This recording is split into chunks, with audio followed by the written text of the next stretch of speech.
Hi everybody, welcome back to the Dahlia Society. Today it's Kristen here with your weekly gather. First of all, a huge thank you to the response I've had in the last couple of videos, especially my Nana dressing gown that you guys all absolutely loved.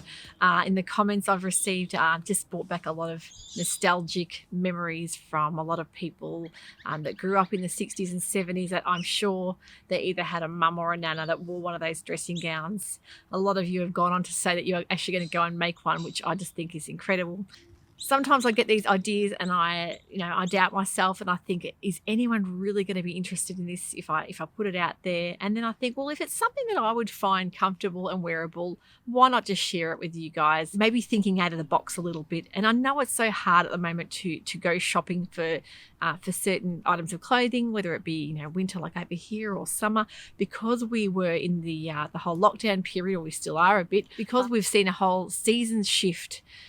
In that period, I think a lot of people are finding it really hard because they haven't got the clothing with it for themselves or their children, that they're either needing warmer or cooler things. So the beauty of being at Sewciety is that we can make our own clothes. Hopefully you guys have still got some fabric in your stash, and if not, I hope that you are able to get fabric delivered where you live so you can keep those clothes coming out. But not only that, it provides a great creative outlet to keep us all in a positive mind frame. I was excited to share some videos with you guys just recently, so I've done quite a bit of sewing this week.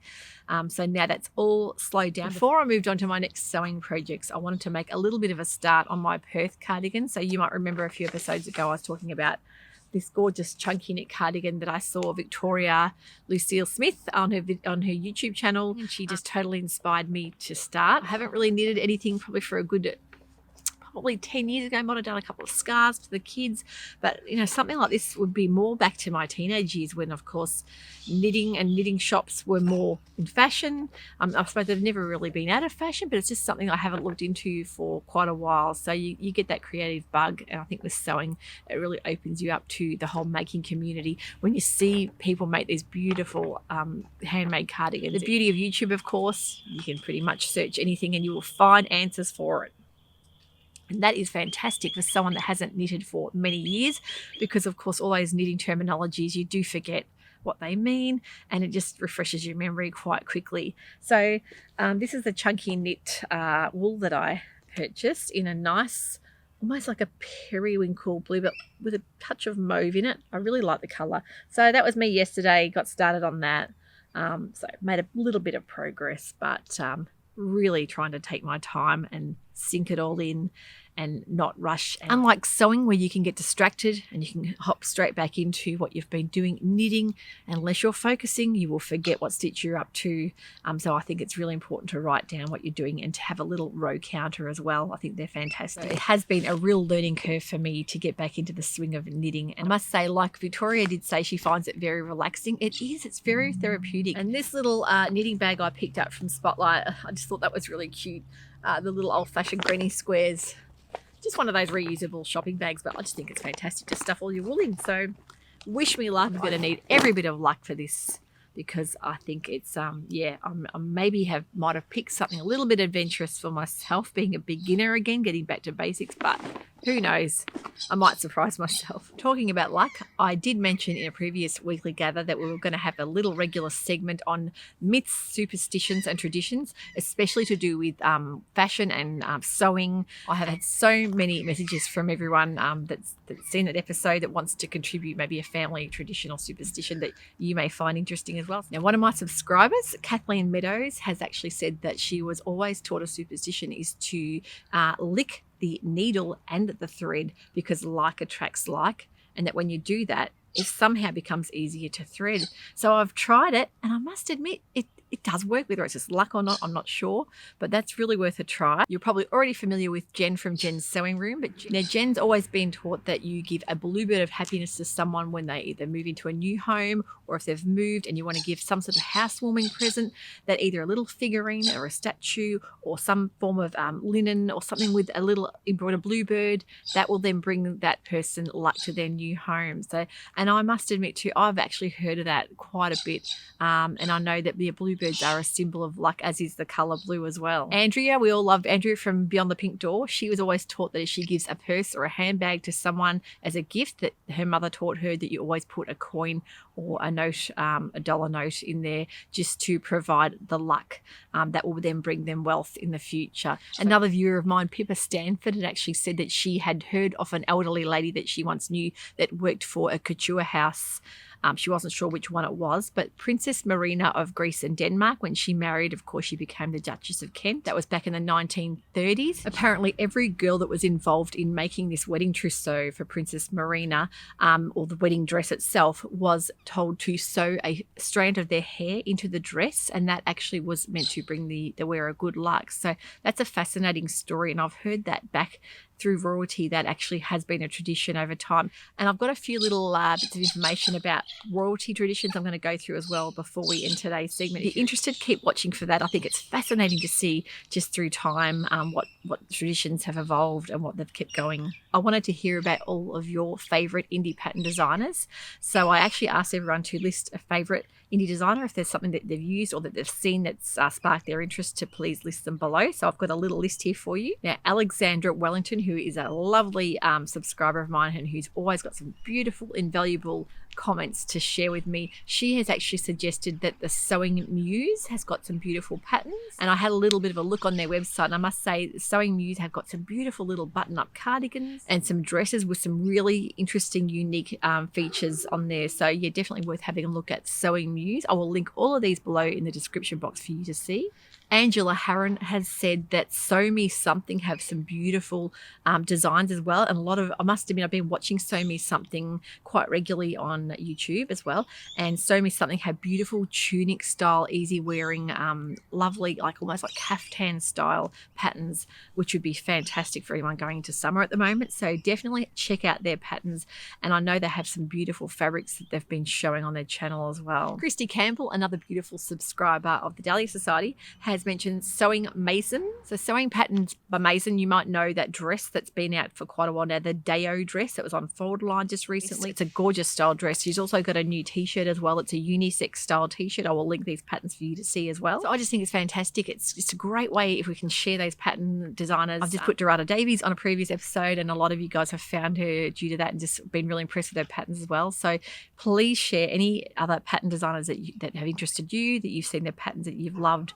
We'll link them below for the next episode. So I've gathered so much information off my viewers over the last 8 months that has been invaluable to me. That way I think it's great. It really opens your eyes up to see what else is around there. I'm also going to do a regular feature on new YouTubers that I think you guys are going to love, that have got quite small followers so far. We want to build up their channels and show them the love, and I think you guys are going to love the couple I've got listed here. So a new Aussie vlogger that's out that you might like to follow is Tamika from Do Re Mi Fa So. I think it's just a fantastic, clever title from The Sound of Music, of course. She's just tweaked that for her channel, and I think that is fantastic. So it's not one that you're going to forget easily. So Tamika, I think, is from Queensland. Sorry if I got that wrong, Tamika, but I'm pretty sure she was from Queensland. Has got a few episodes just out. She's only got about 350 followers at the moment. So please get over and show her the love. She has a beautiful eye for fabric, very classy makes, very detailed, and also really knows her style. I just think that she would be fantastic for everyone to follow along and follow her on a journey and just see her evolve. I just love having another Aussie vlogger on there that I can we can compare fabrics and that type of thing. I can see what she's made and think, yep, I've seen that fabric before as well. Just had to do a little bit of a move around because that sun, although it's beautiful, it was getting right in my eyes, so we've had to maneuver around the garden. So there is room for everyone in this sewing community. I think the more people we follow on YouTube and the more ideas we get, the better. The next YouTuber I've just been watching, I think she has about 1 to 2 episodes out a week, and that's Charlene from Sew Dressmaking. Charlene is from the UK. She's got the most gorgeous style. She has beautiful fabrics on there. She does quite a bit of making for someone with young children. I must applaud her, because I know myself, when my kids were young, I think I would have really struggled to get that kind of work done. It does take a lot of your time up caring for young children, and sewing can be a fantastic outlet. So I love the natural way that she films with her children around her, going about their day. You can just see the love for her sewing coming through the screen there. So definitely get onto Charlene's channel. That's Sew Dressmaking. Another one of my favorite YouTube vloggers would be Alex Judge from Alex Judge Sews. find her very inspirational.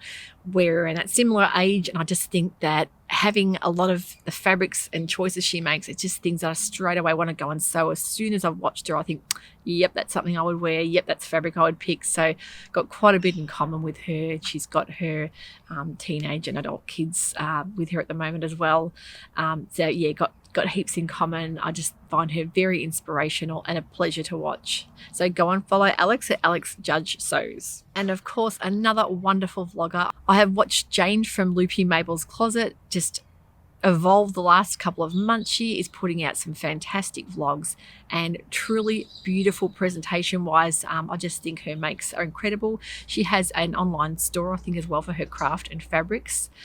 So I will link Loopy Mabels Closet. You probably already are following Jane anyway, I would assume, but if you haven't, pop over to her channel and yeah, check out what she's been making, because I love watching her present. I think her reviews are very unbiased and very reflective of her own personality. She sews things that really suit her. She really knows her style. But yeah, lovely person and a lovely channel. Now I've got a few bits of new fabric that I've acquired that I'm going to actually put into a new vlog for you coming out next week. I'm just getting a little collection there ready for June. So that will be coming up very shortly with some plans as well. Now I'm going to talk a little bit on the whole superstitions about royal weddings. I know that a lot of you are really interested in hearing about that. So I'm going to tell you a little bit of some research I've done, and I'm also going to link the website that I actually found a lot of this information, because I've learned so much from reading this, some interesting little facts. Most of you would already know the color blue. It's associated with good luck for a wedding, and a lot of people will wear a blue garter, and that is the purest color apparently. Now the blue symbolizes love, purity and fidelity, and in Asia that same thing is symbolized with a crane. So the bird, the crane, if you will see a lot of their fabrics, they will have cranes embellished in their fabrics, and that a lot of the wedding attire had cranes sort of symbolized on there as well, so very similar meaning. Another thing I found fascinating too was the wedding bouquet. A royal wedding bouquet must have a sprig of myrtle.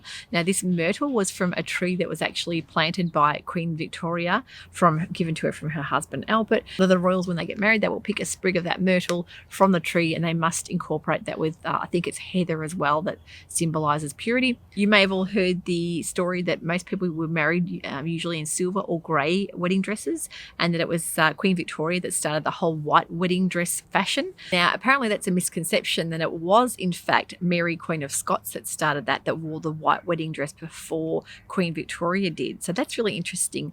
And getting back to who actually started the whole evolution of the white wedding dress, going back even further, apparently it was a Japanese tradition. There is one trend that Queen Victoria did spark. Apparently back then a lot of the lace work was sort of declining and heading out of fashion, and a lot of the people making these fabrics were out of work.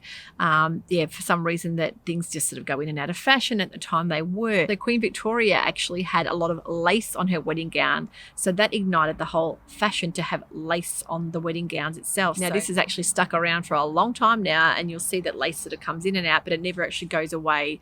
Yeah, I think that was fascinating. So she helped reignite the whole lace making trade again as such. To think that Queen Victoria reignited the love of silk and lace on wedding gowns. You just can't imagine there not being silk and lace, but there you go. It could have really disappeared. Heading to more recent weddings, Sarah Ferguson had actually had embroidery done on her wedding gown that was Italian silk.